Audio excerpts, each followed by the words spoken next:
Эй, подожди! Не понял, кто вы? Ты не поверишь, но у меня такой же вопрос к тебе. Кто ты, воин? Я Эдик. Скажи мне, Эдик, почему? Что почему? Почему ты делаешь один шаг за два? Что с твоей походкой, а? Ты что, за шаги платишь? Все нормально с моей походкой? Нет, ничего не нормально. Вот у него нормальная походка. У нее.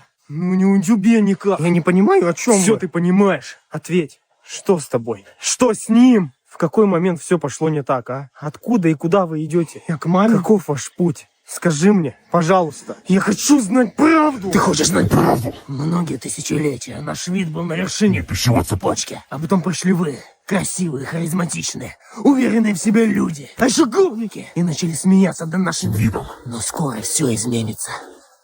Эдичка, не общайся с незнакомцами! Быстро домой! Иду, мам! Повезло тебе сегодня, щенок.